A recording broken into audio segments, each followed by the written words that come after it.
নমস্কার। আজ আমি বানাবো লাউ ডাঁটার একটা রেসিপি। তো নিয়েছি লাউ ডাঁটা। ডাঁটাগুলো কেটে নেব। আর নিয়েছি সাদা সর্ষে, কালো সর্ষে। কালো সর্ষেটা অল্প পরিমাণে নিতে হবে, নাহলে তেতো লাগবে। আর নিয়েছি জিরে। সব কিছু বেটে নেব।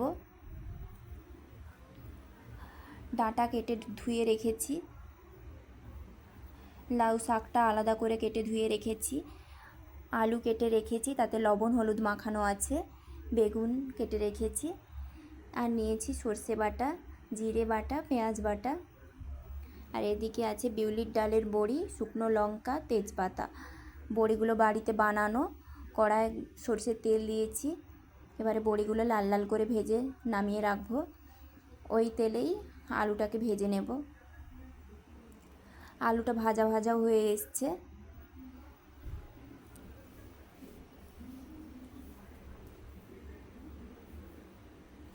দিয়ে দেব বেগুন, সামান্য লবণ।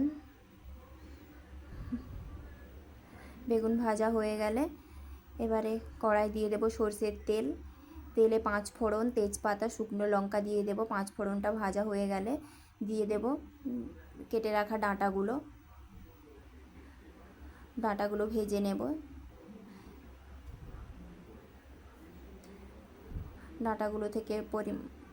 ডাঁটাগুলোতে লবণ দিয়ে দিচ্ছি। ডাঁটাগুলো থেকে জল বেরোবে এবং যখন দেখব ডাঁটাগুলো নরম হয়ে এসছে, জল বেরিয়ে গেছে, জলটা না শুকনো পর্যন্ত নাড়তে থাকবো। এখন প্রায় জলটা শুকিয়ে গেছে। এভাবে ঢেকে রাখবো।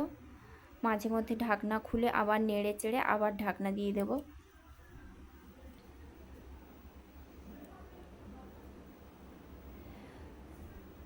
জল প্রায় শুকিয়ে এসছে, এখন শুকিয়ে গেছে। এখন দিয়ে দিলাম পেঁয়াজ বাটা। পেঁয়াজ বাটাটা 2 মিনিট মতো নাড়ার পরে ভাজা ভাজা সেন্ট পেলেই দিয়ে দেব কেটে রাখা লাউ শাকগুলো।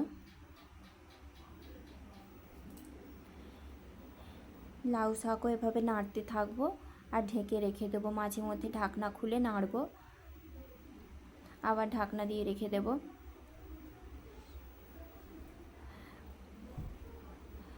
এখন দিয়ে দিচ্ছি হলুদের গুঁড়ো, লঙ্কার গুঁড়ো আর জিরে বাটা।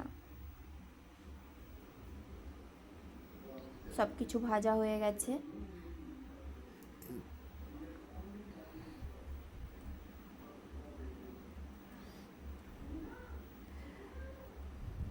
এখন দিয়ে দেব আগে থেকে ভেজে রাখা আলু, বেগুন।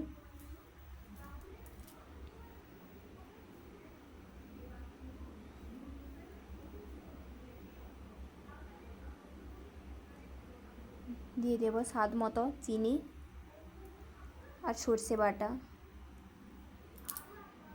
দিয়ে নেড়ে নেব। দিয়ে সর্ষে বাটার জল দিয়ে দেব আর সবজিটা সেদ্ধ হওয়ার মতো পরিমাণ মতো জল দিয়ে দেব।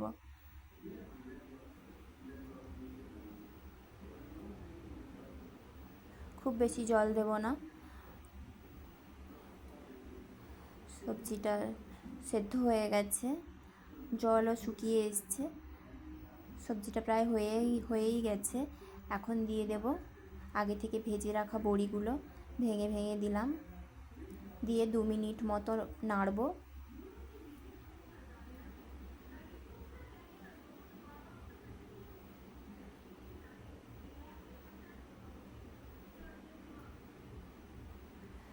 হয়ে গেছে, এবারে নামিয়ে রাখবো। রেডি। এটা গরম ভাতে পরিবেশন করা যায়। ভিডিওটি ভালো লাগলে লাইক অ্যান্ড সাবস্ক্রাইব করে দিও। ভিডিওটি শেষ অবধি দেখার জন্য ধন্যবাদ।